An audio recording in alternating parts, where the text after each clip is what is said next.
Hello everybody and welcome back to another episode of Kerbal Space Program. We're doing something a little bit different for today's episode just because I have been up to my neck in quantum mechanics revision, and so I haven't had a lot of time to make a proper Beyond Horizons video, but I have been playing some KSP, so I thought I would just, record some of the testing that I've been doing for the main series. And we're starting with this little contraption here, which is currently clipping through itself there. So we're working towards a lunar launch pad on the surface of the moon, obviously, and I want to, begin the construction process now that we have the area cleared out. And I thought we'd need some cool vehicles to do that with, so we're starting with this crane. It doesn't really have any practical use. You can see it's quite floppy, shall we say, as is quite typical with all of the robotic parts. Yeah, look at it swinging around there. It's literally not capable of lifting anything, and we'll see a bit of that later on, but it's mainly for like the role-playing side of things. I can't have just a vehicle assembly building crop out of the ground, so I thought, yeah, we better send up some construction equipment just to pretend that we're doing it. It's making use of the Breaking Grounds DLC, which has all the robotic parts, and the CAL controllers there, which allows me to map the movements of the crane to the RCS translation keys. That way I don't have to, continuously open up menus just so that I can move the crane parts about. This is the second iteration, which we're testing in the middle of a thunderstorm, because why not? We want to appreciate Blackrock's volumetric clouds mod, which does add this cool weather effect. But yeah, you can see I've added more counterweight to the back, so it doesn't lean as forward quite as much now, especially when it's extended. It still does a little bit, but I think it's mitigated as much as possible. There's a few ore tanks hidden in the fuselage at the back there as well, just to, provide more weight behind the crane. The grabbing unit is on a hinge, which was supposed to kind of move in tandem with the main hinge of the crane, so that the grabbing unit would always be facing down, but it never really quite worked out. It was very difficult to get them synced up, so I have to manually tweak it when I want to actually pick something up, which will never happen because they can't really lift anything up. Another one of the problems is those landing legs that I've given it are pretty useless, actually. It just slides about all over the place. This is a vehicle entirely for show. Moving on, I thought I'd show the construction of the next vehicle, just because I remembered to record it this time. Just making a flatbed truck, really, so we're going to have some shipping containers that I need to move about the surface of the moon, and so I just want a nice, flatbed to move them around with. So I've just stripped the crane off of the truck and added some ore tanks there on the back just to bring the center of mass back. The cabin is quite low and I don't want it tilting forward as it drives, because that's how you break stuff when you bash into rocks.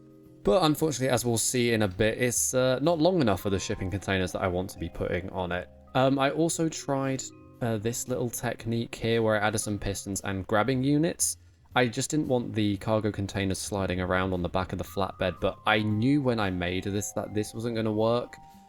Because what happens is when it grabs the shipping containers, it all becomes the same vessel again, which means part interactions on the same vessel gets turned off, which makes the shipping container clip through the bottom of the bed. It doesn't work, so I scrapped it pretty quick.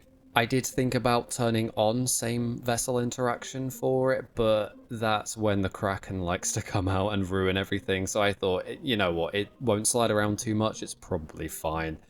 So I kind of wanted to test both of these at once by getting out a shipping container and seeing if I could lift it onto the back of the flatbed. So, well, as I've probably mentioned, this crane can't lift anything effectively, but I knew it wouldn't. I thought I'd just give it a go anyway, just for the fun of it. So we're just pulling up alongside it, and yeah, you can see it's not quite long enough for it, so in the next iterations I extend the bed a little bit more. And we're just bringing the crane around. So as it drives, obviously it's flopping around, and I'm trying to lock the motors, but it doesn't let you do that while it's moving, but it's only moving because it's unstable and needs locking. Yeah, this crane is not useful at all, as we're about to see now. So yeah, we're just reaching down, grabbing the container, and rather than lifting the container up, we're just pulling the crane down, which is, yeah, pretty useless. I thought I'd give it another go. Maybe I thought, it's not going to work, but I might as well try. And yeah, again, we're just not doing anything. So, well, I mean, we're lifting it up a little bit, but actually all we're really doing is clipping it into the runway, and we're about to break the laws of physics. I had to use the cheats there just because all of the wheels broke at once, so I had to just quickly fix them.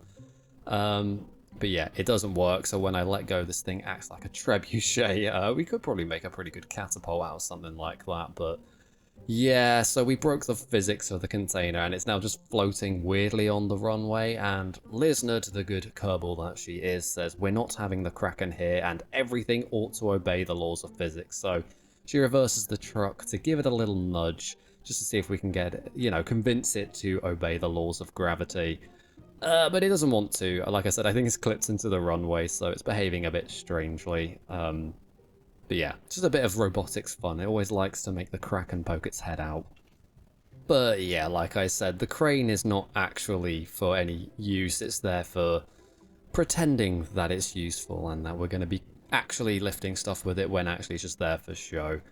Alright, now having a little sneak peek at what I might call my magnum opus.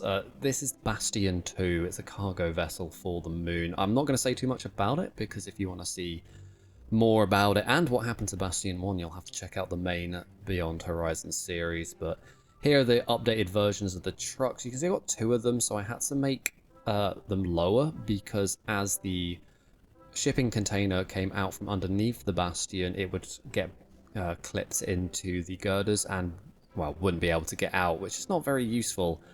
So I just lowered the truck a couple times until I got a good height on it. I'm going to get rid of those legs. You can see they're kind of getting in the way and it's making it hard to line up underneath the cargo container. And unfortunately, I forgot to put the landing legs of the Bastion attached to cow controllers, so they're either all the way up or all the way down. So we do have to just drop the cargo container onto the flatbed, but it doesn't break anything, and when it's on the moon, it, well, would be even better. But yeah, there we are. So it's going to deliver shipping containers to the surface of the moon, and the flatbeds will take it to where it needs to go. But yeah, I am very proud of the Bastion 2 there, so definitely go check out the main series. That episode should be coming out hopefully soon. I've got quite a few exams still coming up. Oh, in fact, I've still got all of my exams coming up, so plenty of revision to do. But yeah, that's all I've really got for today, so if you enjoyed the episode, maybe leave a like and subscribe to the channel, and you can check out the Beyond Horizon series to see what all of this testing is actually going to head towards. But thank you for watching. I've been Moonfish1001, and I will see you in the next video.